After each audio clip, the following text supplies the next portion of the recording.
Hello, my name is Len Ulibarri. I'm a member of the Mile High Freedom Bands and sort of the unofficial band historian.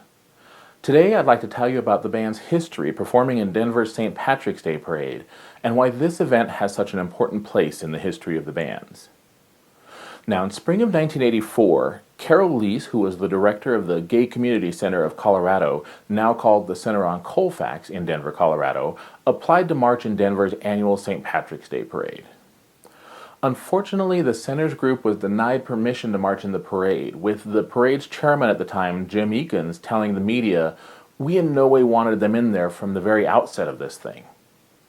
Ironically, the theme of that year's parade was St. Patrick's Day is for everyone.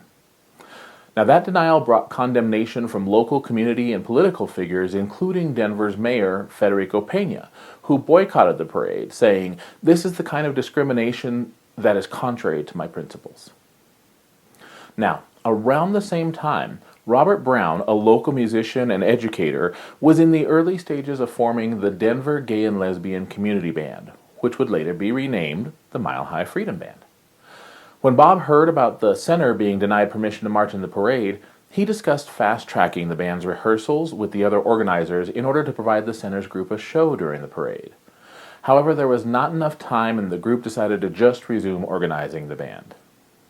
The first rehearsal for the band took place in April of 1984. And in June of that year, the band performed publicly for the first time at the Colorado Gay Rodeo Association's annual rodeo in Denver.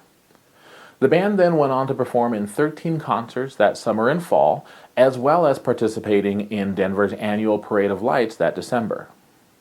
Then, in January of 1985, Bob applied for the band to march in that year's St. Patrick's Day Parade. And while the application did not specifically identify the MHFB as a gay band, it did list the band's previous and future performances, which included participation in San Francisco Gay Games event and various gay prides. Surprisingly, the band's application to march in the 1985 parade was accepted, and the band was set to become the first LGBTQ+ organization to appear in Denver's St. Patrick's Day Parade. However, just 1 week before the parade, Denver's Channel 9 News reported that a gay band was participating in the parade, surprising Jim Eakins, who was still the director of the parade, with this information in a live interview. Did you know that one of the bands in the parade is a gay band? I didn't know. You didn't know that? Which one are they? Does it bother you? No. Doesn't bother you that? As long as they don't have a lot of something that would be distasteful or something with those children. Mayor Pena, who boycotted last year's parade because it discriminated against gays, says he'll continue his boycott because he says the parade committee still sounds like an exclusionary one. Now, while we were allowed to move forward with our appearance, it was not just as simple as show up and march. Once the news was out there, the temperature was turned up quite a bit, and we didn't know exactly what to expect. But march we did, right into history. Now, there are still places today where LGBTQ+ contingents are not welcome in St. Patrick's Day parades. But back in March of 1985, our merry little band blew a whistle, started a cadence, and took a huge step into what would turn out to be a long history.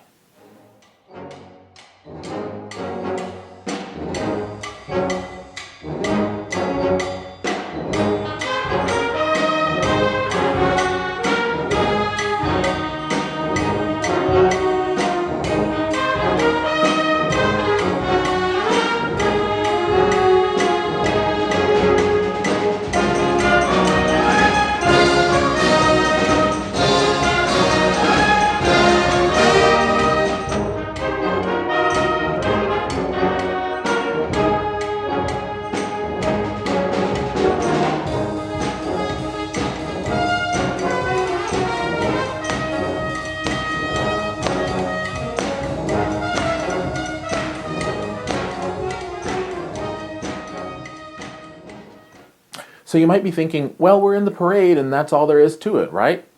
Well, not exactly. The parade organizers knew it would be more trouble to kick us out at this point. But what if things were made unpleasant enough for us to leave on our own? Well, the next couple of years had just that happen. But I guess they underestimated us. I'll let our founder, Robert Brown, tell this part of the story in his own words. As we were lead on the news the night before the parade, the leader of the St. Patrick's Day Parade Committee was like, what? What band? Are they good? But they let us in, and we were in the first division. Kind of made a little bit of history there. Second year, back in the second division, okay, could have been luck of the draw. Third year, we were put back in the very end of the parade. And we didn't realize until we lined up very early that morning that we were not only at the very back of the parade, but behind the fire trucks, which normally, traditionally signify the end of the parade. There was talk of, screw these people, we can't put up with this, we're going to walk away. But as a group, we decided we were going to go through this. It was a very long, hard day. We finally got to the end, turned the corner onto Broadway, and the reviewing stands, the judges' stands were already emptying. People were going away. But the band played on. We were like 18, 20 members at this time. We were sounding the best we'd ever had. And we even practiced, had a marching band routine, including a little dance step.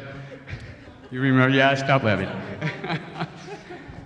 And the whistle went off, and the drum cadence went off, and I swear this little 18, 20-piece band sounded more like a 40-piece band. The anger, dun, dun, dun, dun, and the dance steps. It was probably one of the best performances, but it was all out of anger. And afterwards, a parade like this normally was like, okay, everybody for drinks in the detour. But this time it was emergency band meeting in the band room, 15 minutes. And it was a rather raucous meeting. And our board of directors said, all right, we are sitting down tonight before the night's over and writing an official letter of complaint to the St. Patrick's Day Parade Committee. But that wasn't good enough for some of our band members. They said, we don't care if it causes another controversy, we're writing letters to the editor, which they did, and which the board of directors did. The Denver Post next Monday published 3 letters to the editor, 2 from our members, but 1 from somebody on the St. Patrick's Day Parade Committee. And this woman expressed how she was just about to go, and she saw this another band coming around the corner, and she sat down to watch, and afterwards she wondered, who the hell put this really fantastic band at the end of the parade? And she wrote this letter expressing her apology and promising she would do something about her own parade committee. Well, within a couple months, the entire board of directors at the St. Patrick's Day Parade Committee was voted off. It was not too big of a surprise. They'd been sitting there for about 200 years anyway. And a new board was voted on. And we got a letter of apology from them inviting us to lunch. And me and Barb went to meet 2 of their members for lunch, and they apologized again, expressed that it didn't matter to them that we were a gay and lesbian organization, that they thought we belonged as a part of the parade. And you know what? That's exactly what we were going for. And that's what makes this one of the proudest moments in my life. Well, as you heard, the first couple of years after we got into the Denver St. Patrick's Day Parade were a bit rough. However, what was both a disheartening and empowering experience in the 1987 parade started to turn things around. In 1990, as Bob mentioned, the MHFB hosted the Lesbian and Gay Bands of America, now called Pride Bands Alliance Conference. This was the first time the words gay and lesbian were mentioned in television coverage of the parade. Also, listen closely for an interesting choice of phrase by the reporter near the end of this segment. Now that the Denver firefighters and their mascot are leaving, we have some representatives from the Lesbian and Gay Bands of America. They're having an annual spring conference.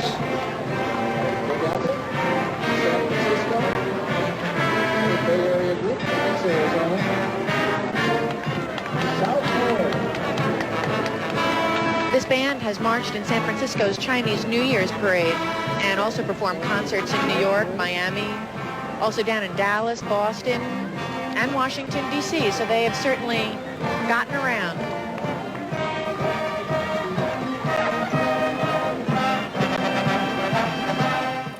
And since that time, we have marched mostly incident-free. Sure, there is often the drunk reveler who hurls a homophobic epithet at us as if they were transported straight out of the 1980s. But by and large, the crowds are appreciative and supportive. And we always give them a great show. In fact, during the parade's 50th anniversary Golden Jubilee in 2012, we were voted as Best Marching Band in the parade by the parade judges. I mean, talk about progress. So, you might say, why is it important that we still march if everything is so great? Well, there are lots of reasons.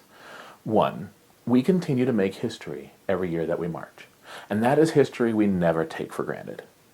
To our knowledge, no other LGBTQ plus contingent has participated continuously in a St. Patrick's event as long as we have.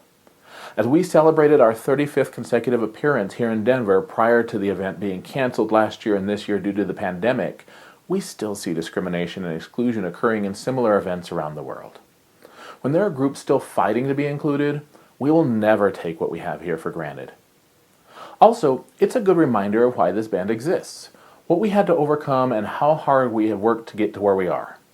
The fact that we can march not with fear of discrimination, but rather in celebration, is a testament to those who fought for the right for us to be there. And finally, visibility. We have come a long way, but there is still a long road ahead, especially in today's political climate. Through everything we do, we understand the need to always be out representing ourselves in a positive way in the community, and we continue to strive to provide educational, cultural, and social enrichment for our members and our audiences. The Denver St. Patrick's Day Parade is one of our largest platforms from which to work toward achieving this. When we march loudly and proudly in Denver, Colorado, we march in solidarity with those around the country and around the world who share a story similar to ours. And we serve as a beacon of light for those here and elsewhere continuing to fight for their own rights and visibility. Thank you.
One, two,